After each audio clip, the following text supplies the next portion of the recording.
Welcome back. You're watching Network Africa. The United Nations is mulling over the success of its peacekeeping mission in Mali. According to the UN peacekeeping chief, Hervé Latsous, a lot has been achieved, but lamented the slow progress recorded regarding defense and security. Latsous noted that the upsurge of insecurity in northern Mali and the Mopti region, combined with the rise in terrorism in the sub-region, called for greater attention to the security threat in West Africa. He welcomed regional efforts to reduce the influence of terrorist groups against this threat and said that the UN stands ready to explore ways to strengthen cooperation between countries in the sub-region in terms of intelligence and border security and control to fight against the expansion of terrorist threats.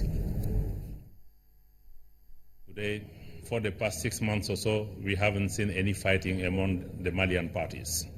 We hope that this will remain the trend. It means that if Malians are not fighting among themselves, the only threat or the major threat remains the activity of the terrorist networks, which by definition is transnational, regional or global.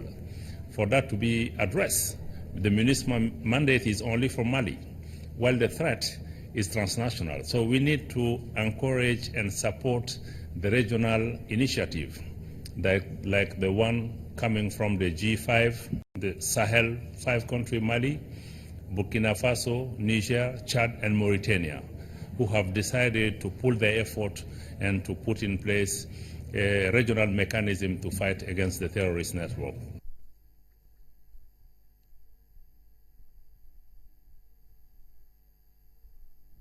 We'll take you to Libya, where one of two rival governments in that country has announced that it is stepping down.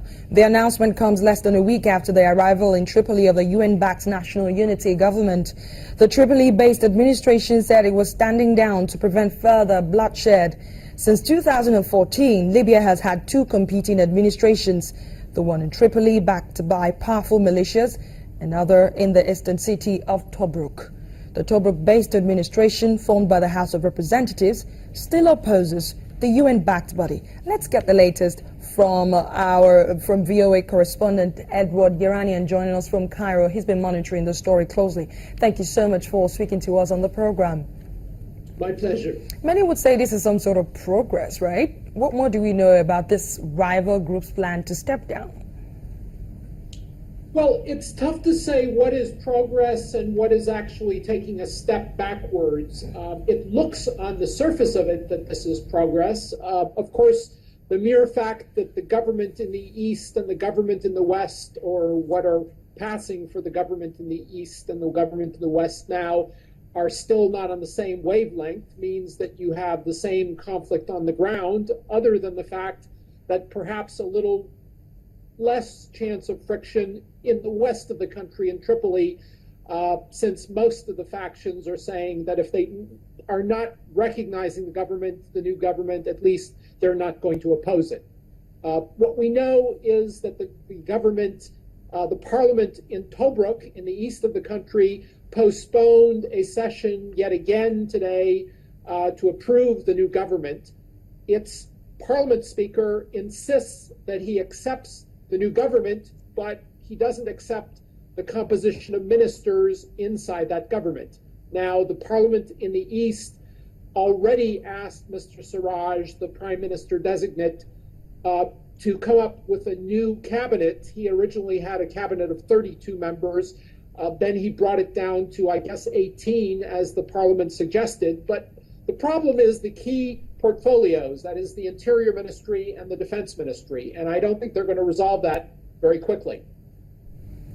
So you have mentioned already that there was a meeting today, and that's some sort of trying to find a way to move forward.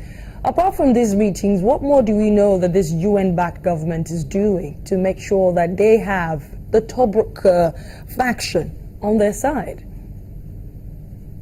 Well, the Prime Minister designate, Mr. Siraj, has gone to Tobruk to meet with the various members of Parliament as well as the Speaker of Parliament. Part of the problem is the military in the East, which is run by Army Commander General Khalifa Haftar. And General Haftar wants to be part of the new government. He's currently the Army Commander and the de facto defense minister in the East. And clearly the Islamist militiamen factions in the West don't like the idea. Now, the new Council of State of this government in the West, in Tripoli now, the government designate, met today, and they picked a leader of the presidential, not the presidential, but the state council, which is part of this new agreement, and he definitely does not suit the people in the East. So that's added a new bone of contention to the conflict. So what more do we know about this de facto, should I call them, rival government who decided to step down? Who are these people, and was there any kind of arrangement to make them step down? What led to the conclusion? What led to this decision?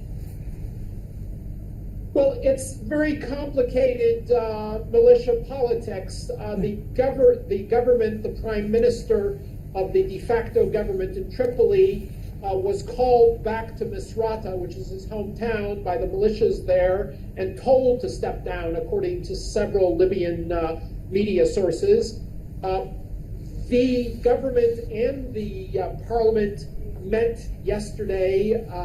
The parliament, which is no longer recognized by anyone outside the country, gave a statement saying that it was stepping down officially. Its speaker said that, but the person, or the spokesman, the speaker, the problem, of course, is the speaker, a chap by the name of Nouri Abu Sahmain, has not agreed to dissolving the body. So it's unclear whether the body is actually dissolved, since he hasn't agreed to it, but his deputy and the spokesman said they met and they stepped down. So there are a lot of conflicting issues here which still haven't been resolved. A lot of conflicting issues indeed, and a lot also is on the UN-backed government plate to make sure that Libya becomes a country that is governable. Thank you so much, VOA's Edward Yeranian there. Thank you. 50 people have been arrested in connection with the attacks on a government building in the capital of DR Congo on Monday. The incident, which has been described as a terror attack, left at least 5 people dead and government buildings torched. The government blames the fighting, which comes on the heels of a disputed election last month, on the Ninja militia that fought 2 civil wars in the 1990s. The Ninjas are headed by Protestant preacher Frederick Binsmall, known as Pastor Untumi, who recently came out in favor of opposition presidential candidate Guy Brice Parfait, the runner-up in the March the 20th vote.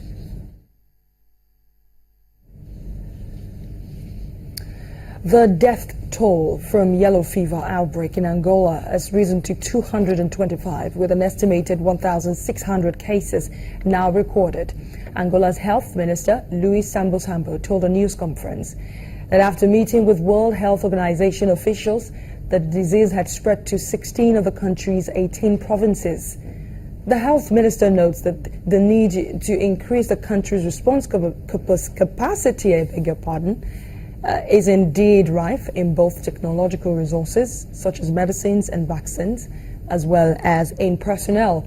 A WHO official on March the 18th said the outbreak, which broke out late last year, had killed 158 people in Angola. Let's take a break. When we come back, prolonged drought in southern Madagascar leaves tens of thousands of people struggling to find food. We have details for you in just a moment.